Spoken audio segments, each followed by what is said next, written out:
नमस्कार दोस्तों, मेरा नाम है योग गुरु सुनील सिंह। मैं योगा लवर ट्रस्ट का फाउंडर हूं।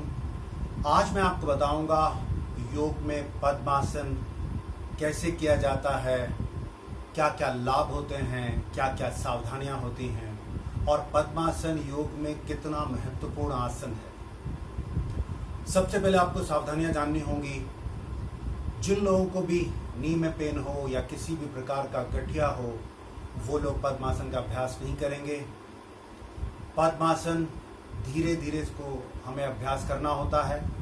जो लोग भी पद्मासन का अभ्यास करते हैं, अपने दोनों घुटने या अपनी नीज पर रोज नहाने से पहले आधा आधा चम्मच सरसों का ऑयल या मस्टर्ड ऑयल को आप मसाज करेंगे।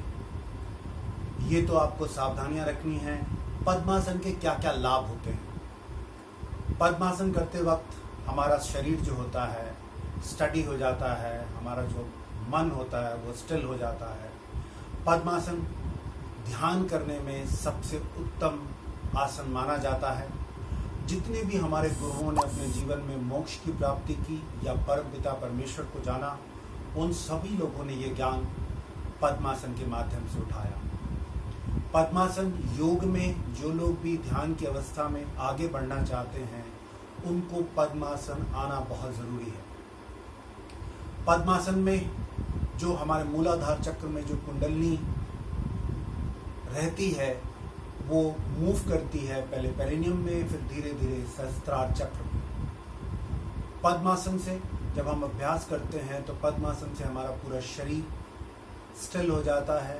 मन में जो विचारों का जो जाल है धीरे धीरे वो कम होता है।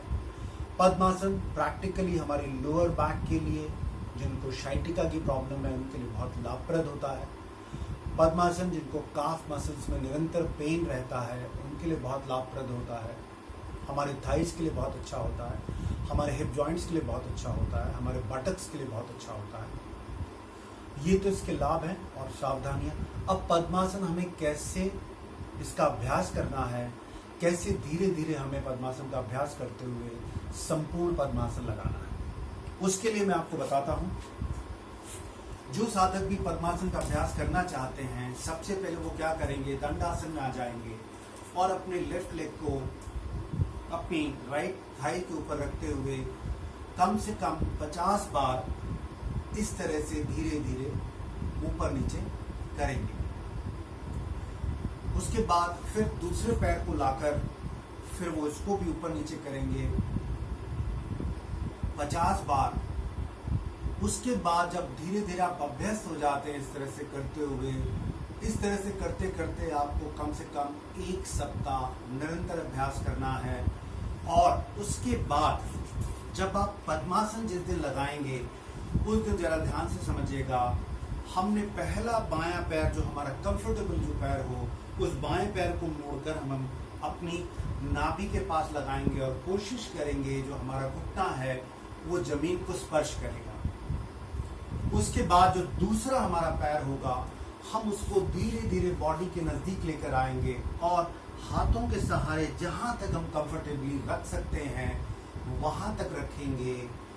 इसको भी हमें कम से कम 7 डेज प्रैक्टिस करनी होगी। फिर हम धीरे से खोल देंगे, फिर धीरे धीरे प्रैक्टिस करेंगे।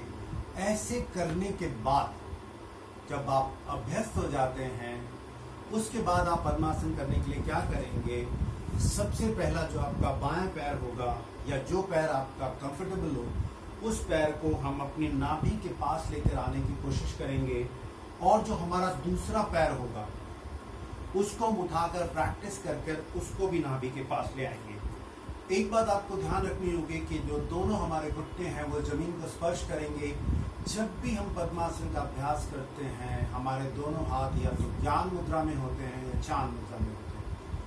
आपने इस तरह से कमर गर्दन सीधी रखते हुए, और शुरू में जब आप अभ्यास करेंगे आपको लगता है 30 सेकंड्स के बाद आपके पैर दर्द होना शुरू होते हैं, तुरंत खोल दीजिए और धीरे धीरे अभ्यस्त होने के बाद आप पद्मासन को जितनी देर आप आसानी पूर्वक बैठ सकते हैं उतनी देर आप बैठेंगे और पद्मासन का अभ्यास करेंगे। कुछ सावधानियां, जब हम पद्मासन को खोलते हैं तो हमें कैसे खोलना होगा वो ध्यान रख लीजिएगा।